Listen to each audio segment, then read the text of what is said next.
വിഷ്ണുവേട്ടൻ പോണേന്റെ 2 ദിവസം മുൻപ് എല്ലാവരും കൂടി ഒന്നിച്ചിരുന്ന് ചായ കുടിച്ചോണ്ടിരുന്നപ്പോഴാണ് വിഷ്ണുവേട്ടന് തോന്നിയത് എന്നാ ചെറായി ബീച്ചിൽ പോയാലോ. സത്യം പറഞ്ഞാൽ ഞങ്ങളുടെ വിചാരം ചെറായി ബീച്ചാണ് നമ്മുടെ അവിടെ നിന്ന് അടുത്ത് ഫാമിലി ആയിട്ട് പോകാൻ പറ്റിയ ഒരു നല്ല ബീച്ച് എന്ന് കേട്ടോ. പക്ഷെ പെട്ടെന്നുള്ള തീരുമാനം ആയതുകൊണ്ട് തന്നെ കുട്ടികളെല്ലാം ഒരുക്കി പിടിച്ച് വന്ന് ഞങ്ങൾ അവിടെ എത്തിയപ്പോഴേക്കും സമയം 5:45. അപ്പോഴാണ് ആ സത്യം ഞങ്ങൾ അറിയുന്നത്. ചെറായി ബീച്ചിൽ 6 മണിയാകുമ്പോഴേക്കും സെക്യൂരിറ്റി കയറാൻ പറയൂത്രേ. കൂടാതെ വൻ തിരക്കും. ഒരു അശരീരി പോലെ ബാക്കിൽ നിന്ന് മനോജ് ചേട്ടന്റെ വോയിസ് വന്നു, വിഷ്ണു നേരെ വിട്ടോളൂ മൊനമ ബീച്ചിലേക്ക്. അവിടുന്ന് ആകെ 3-4 കിലോമീറ്ററേ ഉള്ളൂ. ഇഷ്ടം പോലെ പാർക്കിംഗ് സ്പേസ്, ഒട്ടും തിരക്കുമില്ല. സെക്യൂരിറ്റി ആണെങ്കിലും വളരെ ലാഘവത്തോടെ 7 മണി വരെ കളിക്കണേന് ഒരു വിരോധവും ഇല്ല.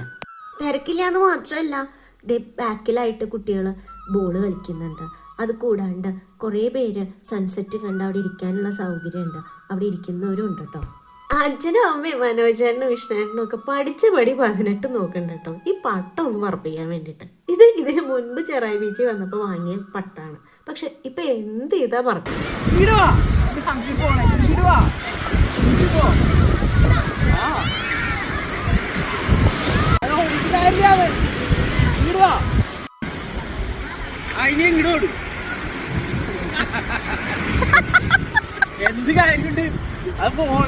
കഴിഞ്ഞ പ്രാവശ്യം ചെറായിൽ വന്നപ്പോൾ പറപ്പിച്ച പട്ടാണ് കേട്ടോ. പക്ഷെ എന്ത് ചെയ്താൽ പറക്കുന്നില്ല. അവസാനം ആ ശ്രമം അങ്ങോട്ട് ഉപേക്ഷിച്ച് എല്ലാവരും കൂടി വെള്ളത്തിലിറങ്ങാം എന്നുള്ള തീരുമാനത്തിൽ.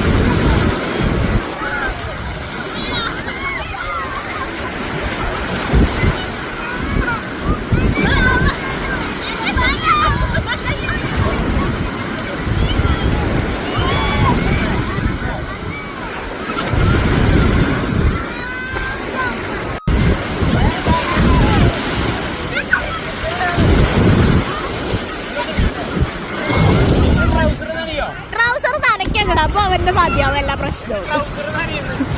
അവന്റെ ട്രൗസർ കരയുന്നു. അങ്ങോട്ട് പോവല്ലേ.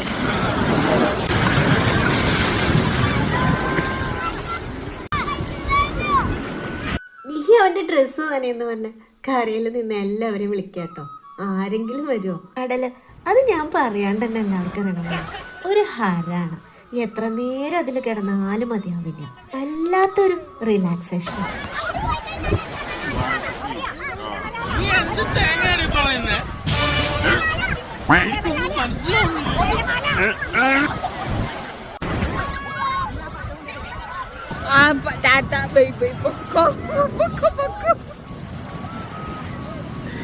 അത് പറഞ്ഞപ്പോഴാണ് ഒരു കാര്യം പറയാൻ വിട്ടുപോയി. നമുക്ക് അവിടെ സ്ത്രീകൾക്കും പുരുഷന്മാർക്കും സെപ്പറേറ്റ് ഡ്രസ്സ് മാറാനുള്ള സൗകര്യം ഉണ്ട് കേട്ടോ. അപ്പൊ ഇന്നത്തേക്ക് ഇത്രയേ ഉള്ളൂ. എല്ലാവരും സന്തോഷമായിട്ടിരിക്കുക, ജീവിതം മാക്സിമം എൻജോയ് ചെയ്യാം.